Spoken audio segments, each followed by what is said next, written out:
My name is Nessa, and this story happened way back when I was 28 years old. Single. Ako yung klase ng babaeng I get what I want, and I get it however I want to. Nobody can boss me around. Kaya after kong makuha yung license ko as an architect, nag-resign agad ako sa firm na pinagtatrabahuhan ko. It was a risk which eventually paid off naman. Ever since then, di naman na ako nawalan ng projects. Mas malaki na kinikita ko ngayon, tapos ako pa yung boss. Malaki yung kinikita ko, to the point na kaya kong mag-travel after every project. Kahit sa relationships, di ko hinahayaan na maging under ako sa guy. I was the one who's always in control. And I will never let any guy change me. Which is why walang tumatagal na lalaki sa akin. Pero never ako may iniyakan or hinabol sa kanila. Kung di nila kayang magtagal sa akin, edi go, bahala sila. At kahit kailan, hindi ako nagsisi na mawalan ng lalaki. Not that I should. Pero, bakit ko pang hihinayangan yung lalaking hindi ako kayang i-handle? No guy have ever been tough enough to handle me. No guy have ever successfully tamed me. Not until Derek came in my life.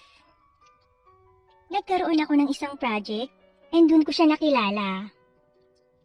Siya yung appointed civil engineer ng construction contractor firm. He was 30 years old that time. Guwapo, nasa 6 or lampas ang height, tapos halatang alaga sa gym ang katawan. Siya yung klase ng lalaki na malamang ikaw pa talaga ang magpa-first move. Kaso pas ako. First impression ko kasi sa kanya ay legit na babaero. Paano ba naman kasi? Nung unang client meeting kasama yung contractor team, ilang beses ko siyang nahuhuling nakatingin sa akin. As in, nahuhuli ko siyang pinapagapang ang tingin niya sa buong katawan ko. Tapos, every time na magsasalita ako, lagi niya akong tinitignan ng may nakakalokong ngiti. Nakakailang. Pero I must admit na at the same time, nakakakiliti rin sa baba yung way niya ng paghagod ng tingin. As in, nakakabasa. Kaya lalo akong naiinis sa kanya. A few days passed, nag-start na yung construction. Di naman talaga ako need na araw-araw na nasa site. Pupunta lang ako kapag may kailangan akong i-inspect or i-supervise na major progress. Since si Derek yung appointed civil engineer, siya yung tumatayong construction supervisor or project manager. Siya yung laging nasa site. Kaya lagi kaming nagkikita tuwing pumupunta ako. Dahil nga sa pagiging bossy ko, lagi kong napagtataasan ng boses si Derek pag may nakikita akong mali. Mabilis talagang uminit ang dugo ko sa kanya. Ang presko kasi ng dating niya. Kaya kahit maliit na bagay lang, pinapagalitan ko siya. Kahit pa sa kasalanan ng laborer, sa kanya ko sinisisi dahil siya yung project manager. Isa pang reason, grabe talaga yung mga tingin niya. Tumatagos sa mga damit ko kahit gaano pa ako kabalot. Never akong umuwi galing site na di nabasa ang panty ko. Magtiis ka lang ng 4 na buwan. Wika ko sa aking sarili. Lumipas ang mga araw at okay na sana. Kaso something happened nung end of the 3rd month. Nung minsang mag-site inspection ako. I intended na surprise inspection yung gagawin ko. Kaya nagpunta ako ng walang pasabi. Pero ako yung na-surprise. Di ko sinasadya na makita si Derek habang umiihi sa CR ng master's bedroom. Grabe. Napako ako sa pwesto ko dahil kitang-kita ko yun. Kaya pala presko tong taong to. Maipagmamalaki naman pala kasi, Dax. Bago pa niya matapos ang pag-ihi niya, ay umalis na rin ako at saka muling bumaba. Maya-maya lang ay back to work na ang lahat, pati siya. Kaya pinilit kong tapusin agad yung site inspection. After nun, ay saglit kong sinita si Derek tungkol sa mga napansin kong delayed progress ng construction at saka ako umalis kaagad. Hapon na nang makauwi ako at hanggang sa bahay ay hindi pa rin mawala sa isip ko si Derek. Dahil dun, diretso kwarto agad ako. And as expected, basang-basa ako. Mabilis kong tinungo yung cabinet ko at kinuha ko yung mga laruan ko at saka pumunta sa kama. Oo, gumagamit ako ng mga laruan at hindi ko alam kung nakailang beses ako hanggang makatulog ako. Mga bandang 9 PM na ng gabi nang magising ako. Pero dama ko pa rin yung init na nararamdaman ko. It's been almost half a year since nang last na nakatikim ako. And it's been years since nang last na naka-experience ako ng ducks. Ang dumagdag pa sa pagka-L ko, yung ma-realize na di hamak na baka mas malaki pa yung sa kanya. Kailangan ko ng totoong aksyon. Yun agad ang pumasok sa isip ko. Bahala na.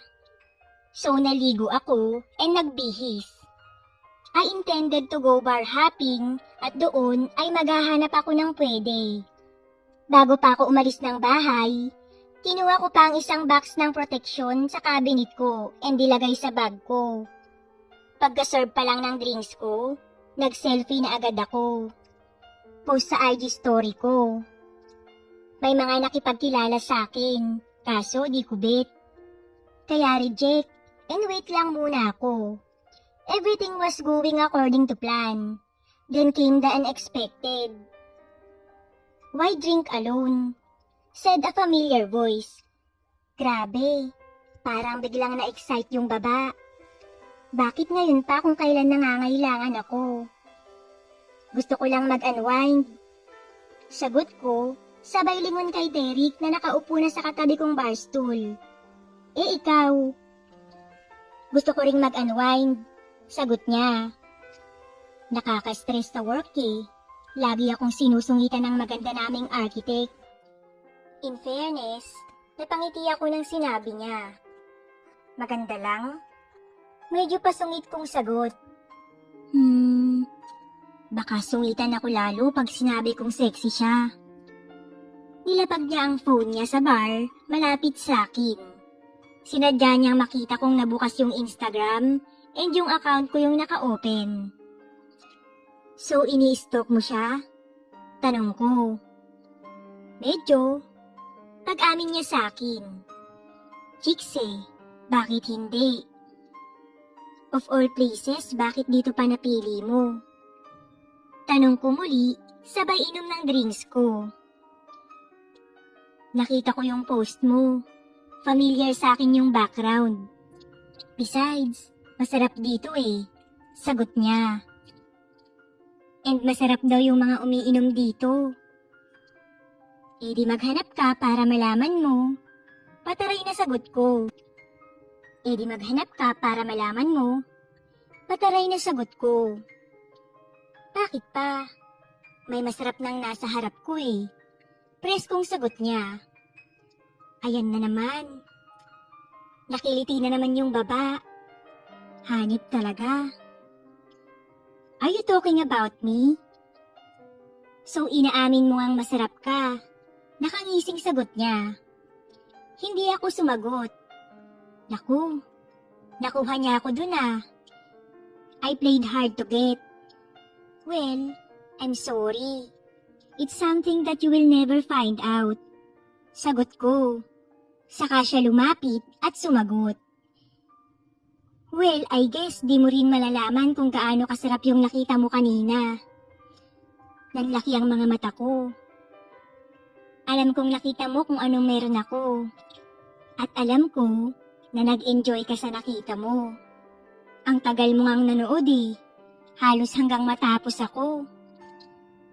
Nang maalala ko yung nakita ko kanina, ay mas lalong nag-init ang katawan ko. Napakagatlabi ako dahil sa sinabi niya at sa image ng nakita ko na naalala ko.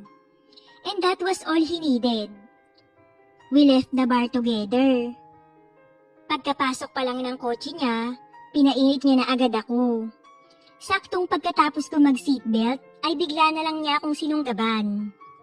As in, marahas. At grabe, wala man lang akong kapalag-palag. Di ko malabanan yung sarap ng pagiging aggressive niya. Pagkalas niya sa akin, ay saka na siya nag-seatbelt at saka pinaandar yung kotse niya.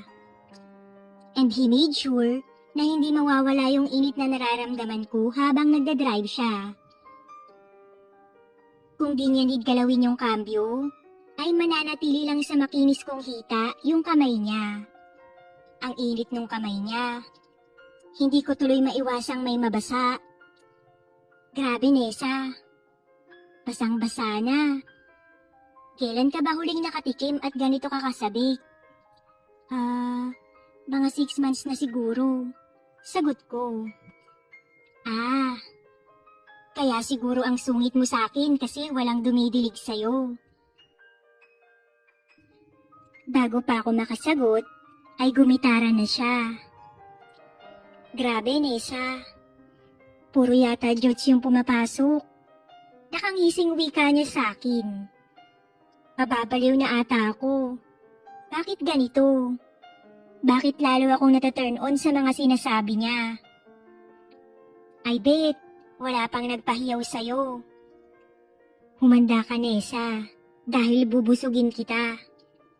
Wika ni Derek. Pero puro ungol lang ang mga sagot ko sa kanya. And just like that, nanghina na ako. Basang-basa nga yung seat ng car niya eh. Yung laylayan ng dress ko, basa rin. Ilang saglit lang, nasa kondo niya na kami. Ganun lang pala siya kalapit mula sa bar. Sa elevator pa lang, gigil na siya. Hanggang sa marating namin ang unit niya. Pagpasok namin sa loob, paglock niya ng pinto ay hindi na namin napigilan ang sarili namin. Ang lupit pala niya pagdating sa kama. Hindi katulad ng iba na very gentle sa akin. Si Derek, parang hayop na gustong manakmal. At isa pa, nang makita ko siya na nakatayo sa gilid ng kama, napansin ko na bad boy next door pala yung image niya. Yung gwapo na mamasil, tapos puro tattoo pa sa katawan. Hoy babae, ano pang hinihintay mo? Preskong sambit niya. Ano raw? Anong tinawag niya sa akin? Pero imbis na mainis, lalo na naman akong na-turn on. Ngayon, ay ako naman ang sumusunod sa lahat ng gusto niya. Grabe ka magsungit, pero heto ka ngayon at nakaluhod. Pagkatapos, ay kung ano-ano pang mga bastos na salita. Ngayon lang ako nakadama ng ganito, para akong kinikilig na ewan.